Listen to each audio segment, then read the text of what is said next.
Hello everyone, welcome to Roma Theory. Europa League is back this Thursday. Last Europa League finalists are back playing in Europa League to get back and to try and start a redemption arc and show the world what has been kind of stolen from us and what we are capable of doing. Last year we were this close in lifting that trophy. And this year we go again. I don't know why. Let me know in the live chat if you're having this effect as well. But it feels like the Europa League final was yesterday, but at the same time it feels like it was 10 years ago. It's just one of those games which unfortunately you just will never forget. It just flashes back in your head once in a while. And yeah, we're back again.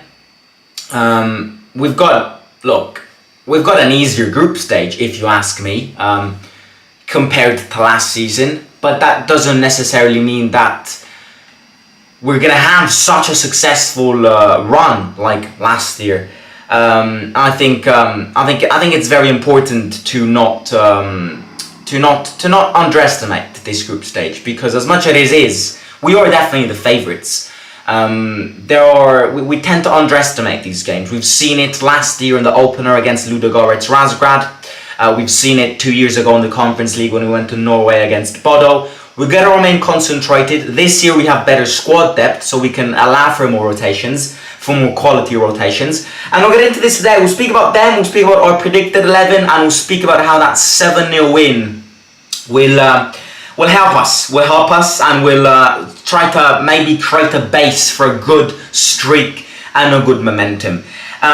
I think it's only fair to start with speaking about them, because these are the teams. Yeah, obviously I want to play in the Champions League, but at the same time, these are the games I live for. Like on Thursday, if somebody ever told me 10 years ago that we would be playing in Moldova against Sheriff Tiraspol, it's those one-in-a-lifetime experiences. I want to get back playing the Champions League, but yeah, I'm trying to find a positive way to look at this Europa League run, even though we should have been playing in the Champions League.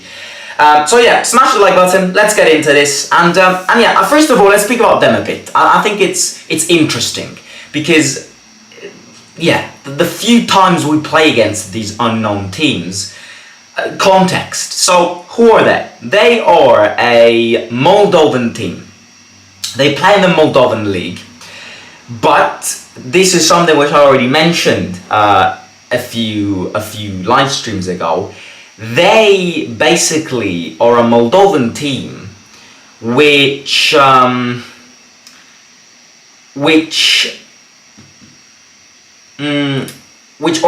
basically part of Transnistria. Now, what is Transnistria? Transnistria is basically a country which they recognize, but other countries don't recognize. So they are a Moldovan team, but what is Sheriff? What does Sheriff mean? Sheriff, I've got all my notes down here. So Sheriff is a holding company in Tiraspol, which is the capital of Transnistria. So Sheriff is basically a company which operates in every sector of the Transnistrian market. I've seen videos of people, travel vloggers, going to Transnistria, and you basically read the word Sheriff everywhere. You read the word Sheriff from a newspaper, to a bar name, to a cafe, to a restaurant, to a shoe shop. Everything in Transnistria follows the name Sheriff, because it's basically it basically operates. It's a company which operates in every single sector of the market. It was founded by Victor Gusan and Kazmali, and they are old members of the KGB, which is the Communist Party. That's why if you go there, it looks like you're in you just enter a communist textbook that you read at school. That's the context. Let's flash forward to football. So they play in the Moldovan League. Now, the Moldovan League is an 8-team league. This needs to be considered. Again, we are the favourites in this game. We are better than them. We are better than every single team in our group stage.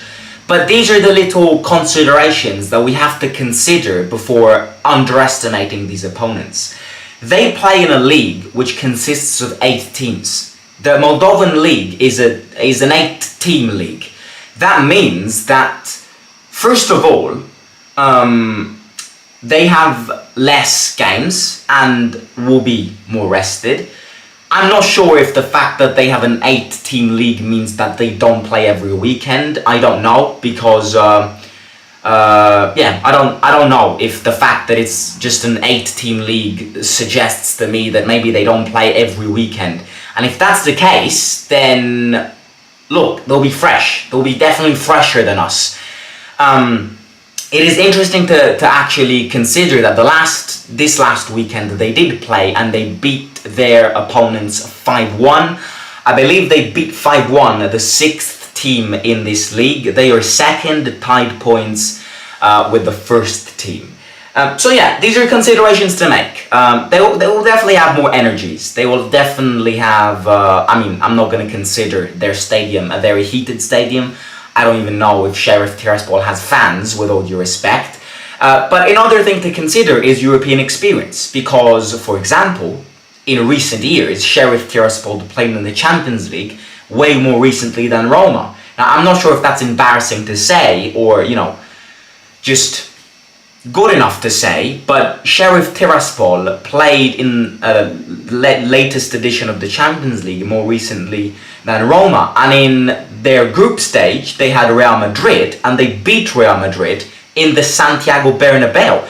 Again, that Real Madrid was a very different Real Madrid. I don't even think Ancelotti was their manager. It was like 3 years ago.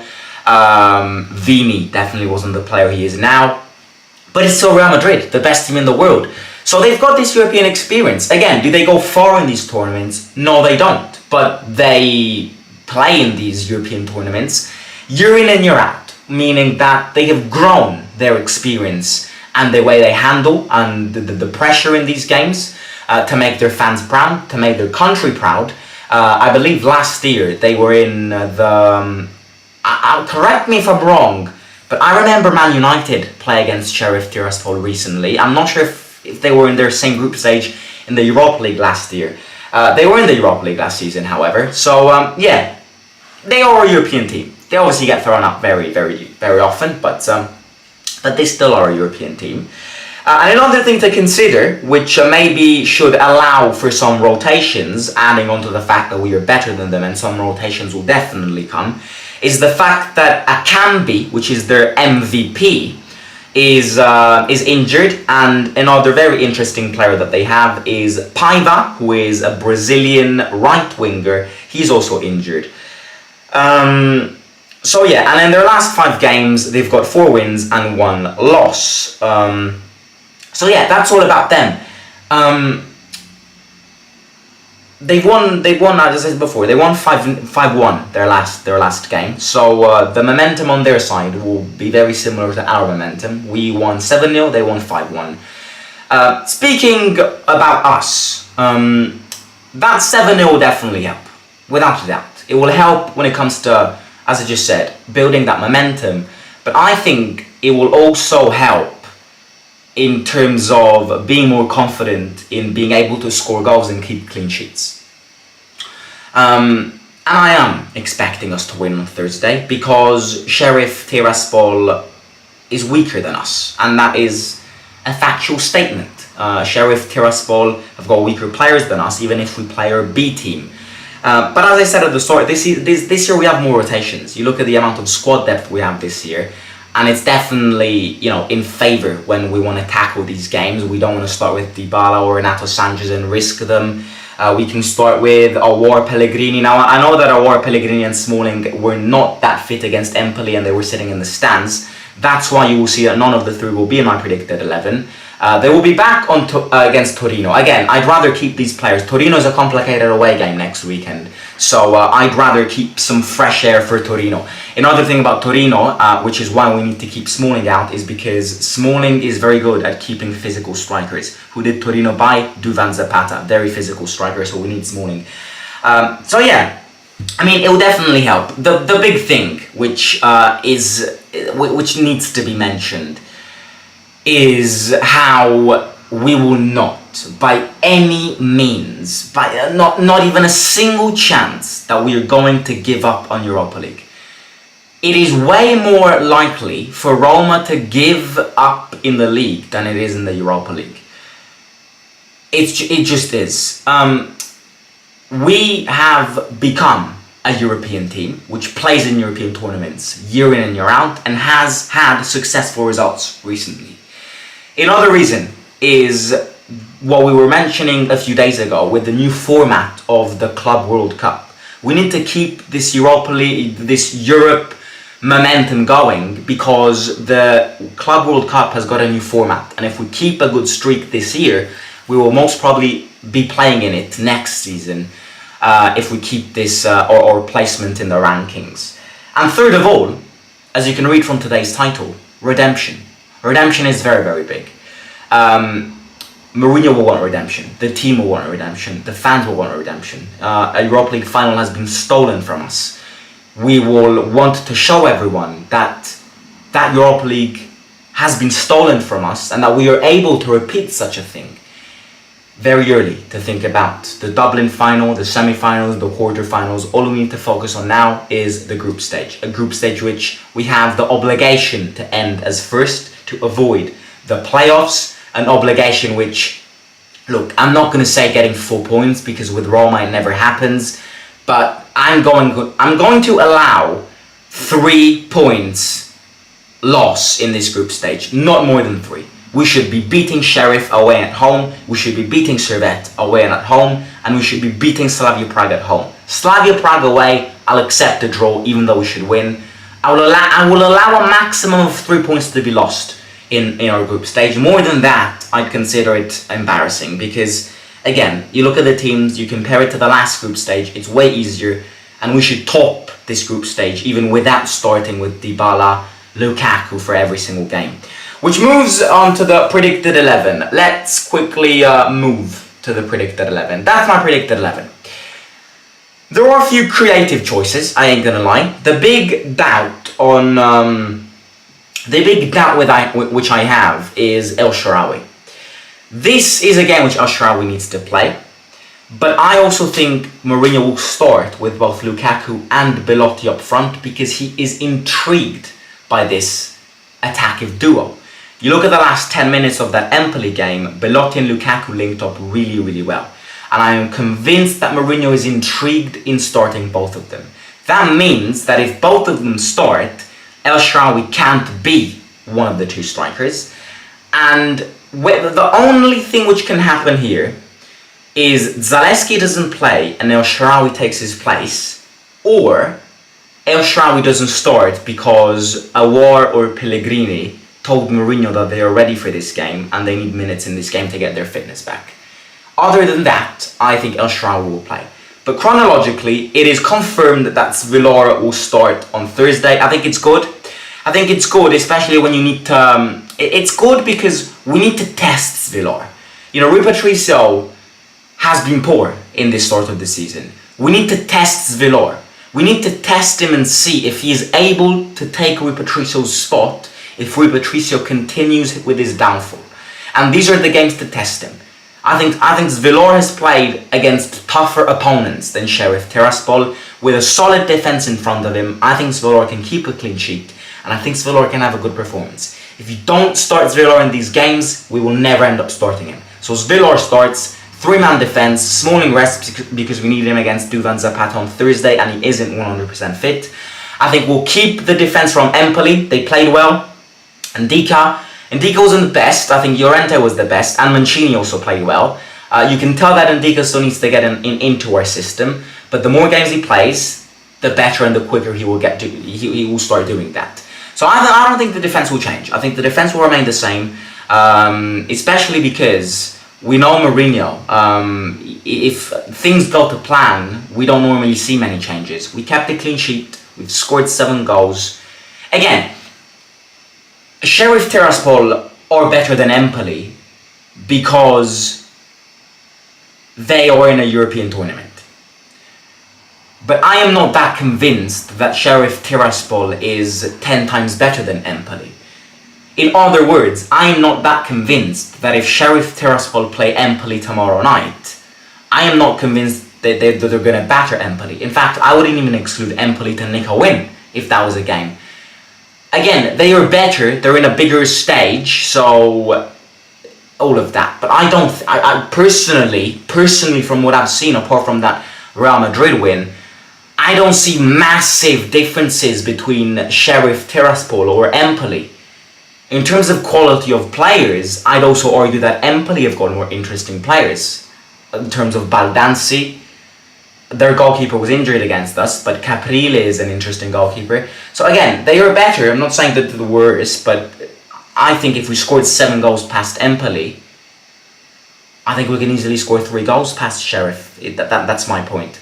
So that's the defense. For midfielders, Korzov's going to start. Apparently, this has been confirmed. Christensen is obviously not on the UEFA list, so he can't start. And Celik, again, Korzov is better. Go against me, criticize me, but I think that I think Korzov starts. Korzov starts. Zaleski on the other side to give Spina a rest. It could be El Shaarawy if Belotti and Lukaku start. But I don't want Zaleski to just fall behind the blanket, because now that we've got a player like Lukaku who can hold the ball in the link-up well, players like Zaleski can come handy. And if you don't start players like Zaleski, they will lose their form. Not that he was in a great form, but you get the point. And then in the middle, Cristante starts. He is untouchable, especially after such a performance. He never gets injured, so you don't even have to risk him because he gets injured. He's never gotten injured in 3 years under Mourinho. He's coming from such a game. The only way to keep this fitness and this form going is to play him. So Cristante starts. Renato Sanchez is going to rest without a doubt. This is a game where if we don't bench Renato Sanchez, I think it's a big mistake. This is a game which we have to win even without Renato Sanchez. And Torino on Sunday, away from home, is a complicated game where we need Renato Sanchez. Renato Sanchez is going to start from the bench. And Bove is going to start. Got subbed in very well against Empoli. Again, this is the creative thing. I've put El Shaarawy there. I have to be honest. Main reason being, I don't want him to not start this game. I think this is the game El Shaarawy needs to play. Is very, very, very technical. He is very humble. He's accepting that he's not in the starting 11 anymore.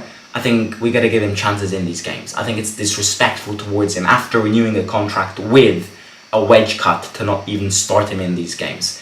Problem is, he either plays instead of Lukaku or Belotti, or he either plays instead of Zaleski. I wanted to put all of them on the pitch, so I went with this more creative option.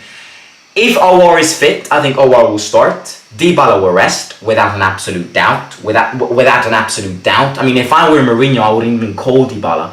Make him rest, because he is key. He is absolutely key. So if I were Mourinho, I wouldn't even give a call up for Dybala. He's gonna give a call up because we need that team mentality.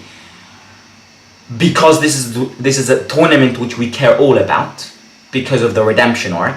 But if realistically speaking, I wouldn't even call Dybala. And then up front, as I said, two strikers worked out really well against Empoli. Lukaku starts. I don't see Lukaku resting. I think Lukaku is on good form. And the key with Lukaku is getting his form from good to fantastic. If Lukaku gets his form from good to fantastic, Lukaku can score 20 goals this season in the league. That's how catastrophic he is. Is he 100% fit to start every game? No, he's not. And the example of this is, in the second half against Empoli, there were a few chances where he looked dead before scoring that goal. We need Lukaku. And again, similar discussion to Cristante. Hopefully I'm not jinxing anything here, as I can read from the chat. But Lukaku is not injury prone. Because of the muscular mass which he has, he's not injury prone. So Lukaku isn't a player which, right, it's a risk starting because he could get injured. He's not like Dybala. Lukaku can easily start this game and not get injured. And maybe he can bag the goals which we need, end the game, put all of the subs in and think to Torino. Lukaku can easily unlock this game after 5 minutes and close it. That's why he's starting. Belotti next to him. The two linked up really well in the last 20 minutes of the Empoli game. Belotti with 2 assists, Lukaku with a goal. I think it will work well. And as I said before, Mourinho is intrigued by this attacking duo. So I think it will happen. I think we will see it. Look. You also how good the players are against Empoli if you play attacking football. That's another reason why Lukaku needs to play this game. Again, I'm not excluding this, because football is football, and football is weird. Football is very weird.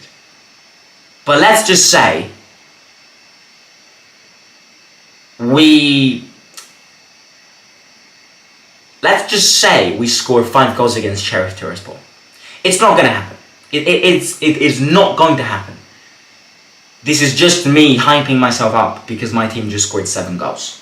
But let's just say that we score 5 goals. Let's just throw this in. We would prepare a very important league game next Sunday, going towards that game with 12 scored goals. That is the definition of building a streak and building and solidifying your momentum. We're not going to score 5 goals. I think we're going to win 2-0. Classic, simple, Mourinho-style win, but with a touch of class, a touch of beauty, like that Empoli game. Now that I've watched such a beauty of a game at the stadium, we need such a beauty of a game in a live watch-along. That's all I'm asking. Entertainment in a live watch-along.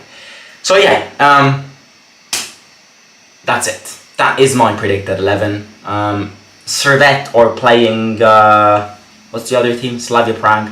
If they draw and we win, we'll be in great position after game week 1 in the Europa League. But look, enjoy Champions League tonight. Very intriguing games. I've got Lazio playing UCL football 5 minutes from me right now, which sucks. It absolutely sucks. Hopefully they get outclassed by Griezmann and all of that. Milan playing now. Milan's playing now, right? Milan is playing now. I think Milan will win. Enjoy Champions League night. European football is back. Champions League today, Champions League tomorrow, Europa League and Conference League on Thursday. Come back tomorrow for Mourinho's press conference reaction and as the team makes their way to Moldova. And also on Thursday, set reminder, live watch-along, first live watch-along of the Europa League season back. I want everyone there. Set reminder, smash the like button, subscribe to the channel. Dale Atletico Madrid. We also, the two fan bases have got a link up. So, Atletico Madrid, up the Atleti tonight. Vamos Atleti, vamos Atleti. Catch you soon. Take care. Simo out.